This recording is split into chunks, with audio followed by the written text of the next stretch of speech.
तो देखिए ये क्वेश्चन नंबर 6 है आपका, एक्सरसाइज 8.1 चल रहा था आपका, एक्सरसाइज 8.1 यहाँ पे लिख देते हैं।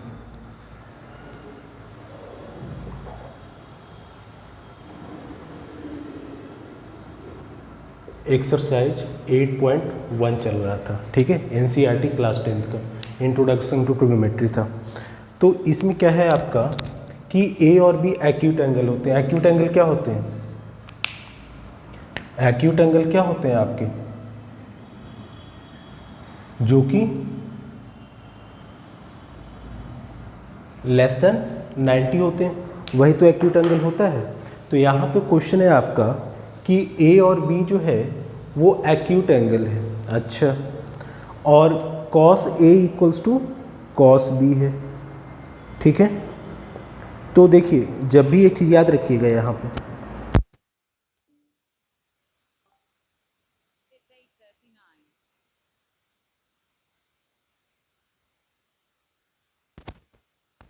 तो यहाँ पे अगर आपका एक्यूट एंगल साथ में cos A equals to cos भी दे रखा है, हमने बताया था कि जितने भी ट्रिग्नोमेट्रिक क्वांटिटीज होते हैं वो राइट एंगल ट्रायंगल में होते हैं।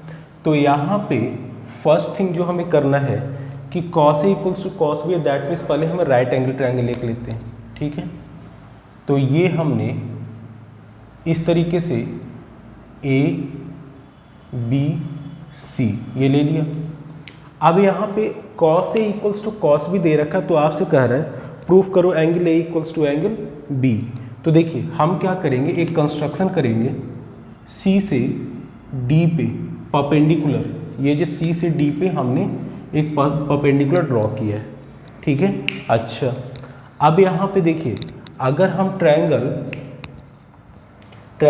ए सी डी लेते हैं, तो ट्रायंगल ए सी डी में ये आपका हाइपोटेन्यूज है, क्योंकि 90 डिग्री है।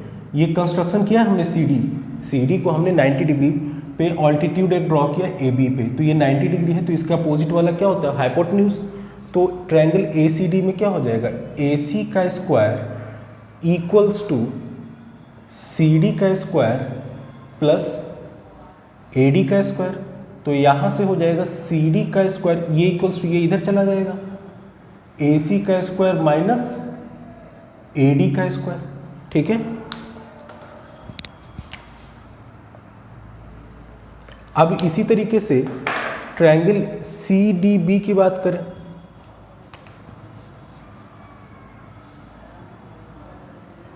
तो सी डी बी में देखिए ये अगर 90 है तो ये भी तो 90 होगा ना, तो इसके सामने का ये क्या हो जाएगा, हाइपोटेन्यूज।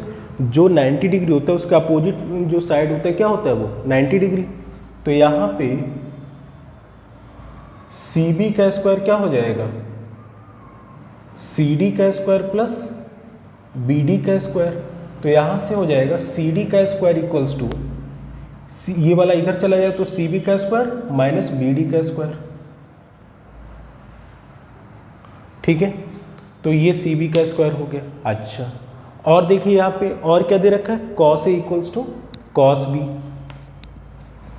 तो कॉस ए की बात अगर करें हम, तो देखिए अगर ये ट्रायंगल ए सी डी ले रहे हैं तो कॉस ए इक्वल्स टू क्या हो जाएगा, बेस अपॉन हाइपोटेन्यूज।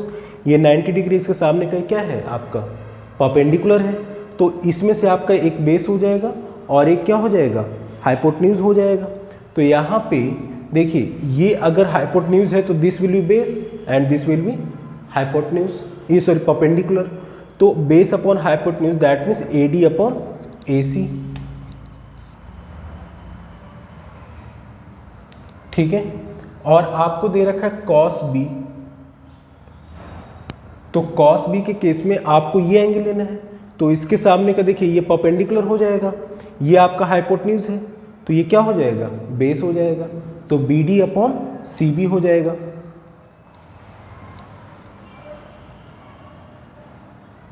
जो भी जैसे एंगल ए लिए तो इसके सामने का क्या हो जाएगा, परपेंडिकुलर हो जाएगा, और ये 90 तो इसके सामने का हाइपोटेन्यूज है, हाइपोटेन्यूज चेंज होता नहीं है, तो दैट मीन्स जो रिमेनिंग है हुआ बेस हुआ ना। अच्छा, अब यहाँ पे दे रखा है cos A equals to cos B, ठीक है, ये दे रखा है।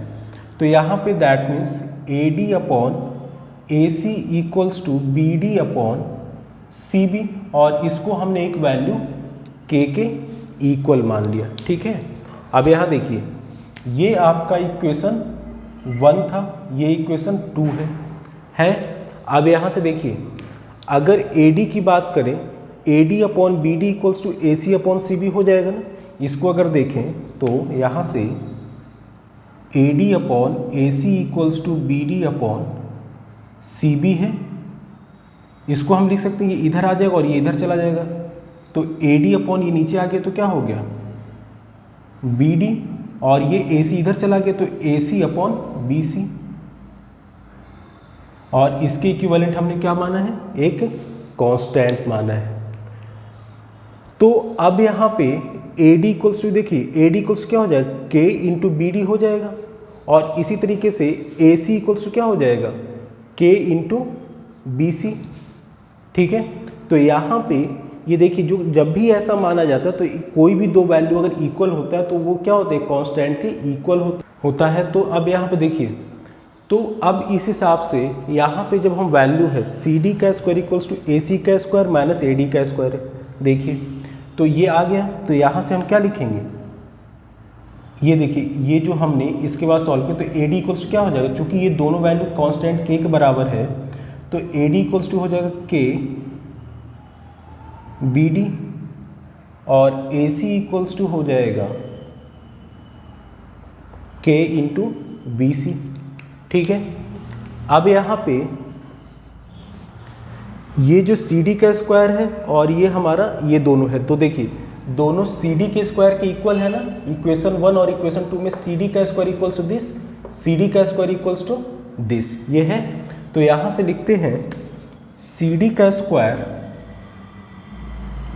इक्वल्स टू AC का स्क्वायर माइनस AD का स्क्वायर इक्वल्स टू CB का स्क्वायर माइनस BD का स्क्वायर। भाई CD के स्क्वायर के ये इक्वल है और CD के स्क्वायर के ही ये इक्वल है, तो दोनों को हमने इक्वल रख लिया। अच्छा, अब यहाँ पे देखिए AC जो है, AC के जगह पे हम क्या लिख सकते हैं, K इंटू CB। तो यहाँ पे जब हम इसकी वैल्यू पुट करेंगे तो अब इसको हटा देते हैं, AC की वैल्यू हो जाएगी K BC का स्क्वायर माइनस AD की वैल्यू क्या है K BD का स्क्वायर, और ये किसके इक्वल है, CB के। तो CB का स्क्वायर या BC का स्क्वायर लिख लेते हैं माइनस BD का स्क्वायर। अब यहाँ पे सॉल्व करते हैं तो K स्क्वायर यहाँ से कॉमन, देखिए K स्क्वायर ही कॉमन लेंगे, BC का स्क्वायर माइनस BD का स्क्वायर इक्वल्स टू BC का स्क्वायर माइनस BD का स्क्वायर। ठीक है, इस पूरे से हमने K स्क्वायर को कॉमन लिया। देखिए यहाँ पे भी K है, K का स्क्वायर बाहर आ गया तो क्या बचा, BC का स्क्वायर BD का स्क्वायर, BC का स्क्वायर BD का स्क्वायर, और ये आपका था ही। अब ये पूरा जो क्वांटिटी है ये पूरा के इक्वल है ना, तो दैट मीन्स ये कंप्लीट वैल्यू इसके इक्वल है, तो ये कैंसिल आउट हो जाएगा। तो यहाँ से बचेगा K स्क्वायर इक्वल्स टू क्या 1, तो यहाँ से हमने लिखा K इक्वल्स टू 1। ठीक है, आ रही बात समझ में। अच्छा, अब यहाँ पे देखिए जब ये हो गया, स्पेस है और नीचे, ठीक है स्पेस है अभी, तो K की वैल्यू जब 1 हो गई तो यहाँ से देखिए AD अपॉन AC, तो अब ये वाला वैल्यू अब यहाँ पे लिखेंगे, ये वाला यहाँ पे, तो AD upon AC equals to K that is equals to 1। तो यहाँ से हो गया AD equals to AC, AD equals to AC, और यहाँ से क्या हो गया BD upon CB, BD upon ठीक है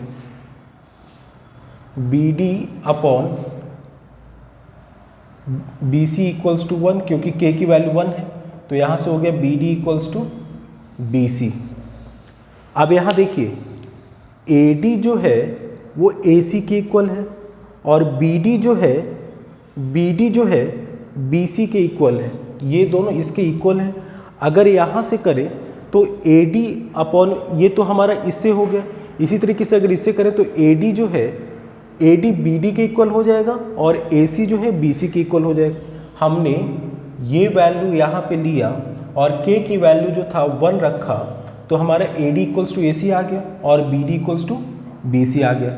अगर सिमिलरली अगर हम ये वाली वैल्यू ले लें यहाँ पे, तो यहाँ पे क्या हो जाएगा देखिए, इसी तरीके से AD upon BD equals to AC upon BC, और K की वैल्यू कितनी है 1 है, तो यहाँ से क्या हो जाएगा AD इक्वल्स टू BD और AC इक्वल्स टू, ये इधर चला जाए तो AC इक्वल्स टू BC। तो यहाँ से आपका क्या निकला देखिए, AC इक्वल्स टू BC, ये इक्वल्स टू ये हमारे यहाँ से निकला, ठीक है।